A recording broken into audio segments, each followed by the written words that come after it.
کیا پاکستان ایک اسلامی ملک ہے؟ سب سے پہلے تو یہ سمجھتے ہیں کہ اسلامی ملک کہتے کسے ہیں۔ ملک فارسی زبان کا ایک لفظ ہے جس کا مطلب وہ لمیٹڈ باؤنڈریز یا جگہ ہے جہاں کسی ایک انڈیویجول شخص یا بہت سارے لوگوں کی حکومت قائم ہو۔ ایک شخص کی حکومت ہوئی تو اسے بادشاہت کہیں گے۔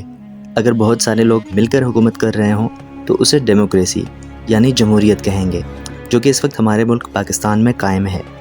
ڈیموکریسی کے اس گندے کھیل کو پچھلے 40 سالوں سے زبان کے نام پر صرف چند خاندان ہی کھیلتے آئے ہیں، جیسے پنجاب پر ایک پنجابی خاندان اور سندھ پر ایک سندھی خاندان۔ اچھا، اب اسلام کی بات کریں تو اسلامی ملک نہیں، اسلامی ریاست ہوتی ہے، اور ریاست کا بادشاہ نہیں، خلیفہ ہوتا ہے۔ اور خلافت کہتے ہیں حکومت الہیہ، یعنی انسان کی خلافت میں اللہ کی حکومت۔ خلیفہ وہ شخص ہوتا ہے جس پہ ذمہ داری ہوتی ہے اللہ کے نظام کو نافذ کرنے کی، لیکن کسی لمیٹڈ باؤنڈری میں رہ کر نہیں، اسے جتنے بڑے رقبے پر ہو سکے اپنی پوری کوشش کے ساتھ پھیلایا جاتا ہے، جسے جہاد کہتے ہیں۔ خلیفہ اور بادشاہ میں یہی فرق ہوتا ہے کہ ایک بادشاہ اپنے کمفرٹ زون یعنی اپنے ملک میں بیٹھ کر اپنی گدی کی فکر اور پاور کے نشے میں پوری زندگی گزارتا ہے، جبکہ ایک خلیفہ کا کام اللہ کے اس نظام کو جتنے بڑے رقبے پر ہو سکے پھیلانے کی ذمہ داری ہوتی ہے۔ اب ایک عام انسان کے ذہن میں یہی سوال آئے گا کہ بھائی کیوں کسی پر زبردستی کی جائے؟ کوئی اسلام قبول نہیں کرتا تو نہ کرے، ہم تو مسلمان ہیں نا، ہم تو جنت میں جائیں گے، باقی سب جائیں جہنم میں، کیا فرق پڑتا ہے؟ نہیں میرے بھائی نہیں، جس طرح آپ فخر کرتے ہیں مسلمان ہونے پر، اسی طرح آپ پر اس شخص کی فکر بھی لازم ہے جو اپنے کفر کی وجہ سے جہنم میں جانے والا ہے۔ راتوں کو اٹھ کر رویا کرتے تھے ہمارے نبی اس فکر میں۔ یہی تو امتحان ہے ہمارا، ورنہ اللہ چاہتا تو سب کو مسلمان کے گھر پیدا کر دیتا۔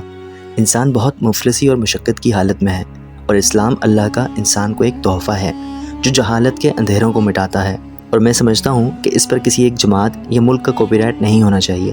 اسلام ہر انسان کا بنیادی حق ہے، اور ایک سچے مسلمان کی بنیادی ذمہ داری ہے کہ اسے اس تک پہنچائے جو اس سے محروم ہے۔ لیکن اس سے پہلے ہمیں اپنے گریبان میں جھانکنا ہوگا کہ کیا ہم مسلمان ہیں، کیونکہ صرف کلمہ پڑھ لینے یا ماں باپ سے وراثت میں ملے ہوئے عقیدے کو جنت کی ڈیفینیشن سمجھ لینے سے انسان مسلمان نہیں ہو جاتا۔ معاف کیجیے گا، لیکن ایسا کر کے ہم خود کو تو دھوکہ دے سکتے ہیں مگر اللہ کو نہیں۔ آپ صلی اللہ علیہ وآلہ وسلم کی صحیح حدیث ہے، اللہ اس پوری دنیا میں کوئی گھر ایسا نہیں چھوڑے گا جہاں اسلام کو داخل نہ کر دے، لیکن داخلے کی 2 شکلیں ہوں گی، بعز عزیزی اور بذل ذلیلی، یا تو عزت و احترام کے ساتھ یا پھر ذلت اور رسوائی کے ساتھ۔ اور اس میں کوئی شک نہیں کہ ہم پوری دنیا میں ذلیل و خوار ہیں۔ آج دنیا میں سب سے زیادہ کرپشن پاکستان میں ہوتی ہے، دنیا میں سب سے زیادہ جھوٹ یہاں بولا جاتا ہے، دنیا میں سب سے زیادہ کرپٹ گورنمنٹ امپلائیز یہاں پائے جاتے ہیں، سب سے زیادہ پورن فحش فلمیں یہاں دیکھی جاتی ہیں، اور صرف دیکھی ہی نہیں جاتی، دنیا میں سب سے زیادہ چائلڈ پورنوگرافی کا مواد یہیں بنایا بھی جاتا ہے۔ ہمارا لٹریسی ریٹ سوڈان اور نائجیریا جیسی کنٹریز سے بھی بہت پیچھے ہے۔ $274 بلین ہم اب تک سود پر بھیک مانگ کر کھا چکے ہیں۔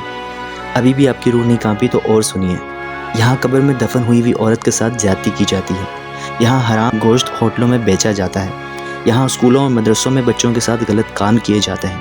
ایک پنکچر والے سے لے کر ایک وزیر اعظم تک ہم سب کے سب چور ہیں۔ ہم مسلمان ہیں اور ہماری یہ حالت، اور وہ کافر ہو کر ترقی کر رہے ہیں۔ خواب دیکھتے ہیں نا ہم ان کے ملکوں میں جانے کے، کیونکہ حقیقت یہی ہے کہ ہم سے بہت آگے ہیں وہ لوگ، اخلاقیات میں، معاشی طور پر، ایجوکیشن میں، عدل و انصاف میں، صفائی ستھرائی میں۔ ہم سے زیادہ تو انہوں نے اسلام کے بنیادی پیغام کو سمجھا ہے، اور ہم نے قرآن سے صرف وظائف سیکھے اور قرآن کے بنیادی پیغام سے منہ پھیر لیا، جس سے آج کافر فائدہ اٹھا رہے ہیں اور ہم لوگ جنت کے شارٹ کٹ ڈھونڈنے میں لگے ہوئے ہیں۔ ہم کنویں کے اس مینڈک کی طرح زندگی گزار رہے ہیں جسے پتہ ہی نہیں ہے کہ کنویں سے باہر بھی کچھ ہے۔ تو ایسے لوگوں کے لیے اللہ سورہ بقرہ کی آیت نمبر 85 میں فرماتا ہے، تو کیا تم کتاب کے ایک حصے کو مانتے ہو اور ایک کو نہیں مانتے؟ تو جو لوگ یہ کام کرتے ہیں ان کی سزا اس کے سوا کچھ نہیں کہ دنیا و آخرت کی زندگی میں ذلیل و خوار کر دیے جائیں، جو کہ ہم ہو رہے ہیں آج۔ میں نے اپنی پوری زندگی میں سوائے ایک انسان کے یہ درد کسی کی آواز میں نہیں محسوس کیا جو چاہتا تھا کہ ہم سب ایک ہو جائیں۔ وہ تو چلا گیا، جو رہ گئے ہیں ان میں سے ایک صاحب ہیں جو بس میں کرتے رہتے ہیں، اور ایک اور صاحب ہیں جو ممبر پر بیٹھ کر لطیفے سناتے ہیں اور اس کو سنت رسول کہتے ہیں، اور ایک اور گروہ ہے جو پورے جوش اور جذبے کے ساتھ نعتیں اور قوالیاں پڑھنے کو دین کی خدمت کہتا ہے۔ کیا ایسے ملک کو آپ اسلامی کہیں گے جس میں قرآن عدالت میں صرف قسمیں اٹھانے کے لیے استعمال ہوتا ہے؟ یاد ہے وہ ریمنڈ ڈینس جس نے 3 پاکستانیوں کا بے رحمی سے قتل کیا تھا، $2.5 ملین ہمارے منہ پر مار کر باعزت رہا ہو کر چلا گیا۔ اور دوسری طرف ڈاکٹر عافیہ صدیقی، جنہیں صرف القاعدہ سے کنیکشن ہونے کی شک میں امریکی ہمارے ملک سے راتوں رات اٹھا کر لے گئے اور 86 سال کی سزا سنا دی۔ اس سے بڑی اور کیا مثال ہوگی کسی قوم کے مردہ ہونے کی؟ ہاں، لیکن اگر میں ابھی سڑک پر جا کر کسی سے سوال کروں تو ہزاروں لوگ کھڑے ہو جائیں گے کہ یہ نظام خراب ہے، قرآن و سنت نافذ ہونے چاہیے، لیکن کیا صرف مسجد کی حدود تک؟ کیونکہ اس کے باہر اگر کسی نے آواز اٹھائی تو اسے راتوں رات غائب کر دیا جاتا ہے، یا گستاخ ڈکلیئر کر دیا جاتا ہے، یا اپنے مسلک کے نظریات کے مطابق گمراہ ہونے کے فتوے لگا دیے جاتے ہیں۔ بندوق کے آگے بھلا کون بولتا ہے؟ مجھے بھی میرے دوست احباب اور کمنٹس میں میرے چاہنے والے بولتے ہیں کہ مت بولا کرو اس طرح کی باتیں، مار دیے جاؤ گے۔ میں مار دیا جاؤں گا تو تم لوگ کیا ہمیشہ زندہ رہنے والے ہو؟ ارے 30 دن زندہ رہنے والا ریشم کا کیڑا بھی مرنے سے پہلے اپنے تھوک سے 100 سال تک باقی رہنے والا ریشم دے کر مرتا ہے۔ ہم تو پھر اشرف المخلوقات ہیں۔ جن ہری نمبر پلیٹس اور لال بتی والی گاڑیوں میں تم مجھے اٹھانے آؤ گے، وہ گاڑیاں تمہیں ہم نے ہی خرید کر دی ہیں، اور ان میں جلنے والا فیول بھی ہمارا ہی خون پسینہ ہے۔ یہ ملک تمہارے باپ کا نہیں ہے کہ تم لوگ عیاشیاں کرو اور غریب بھوک سے مرے۔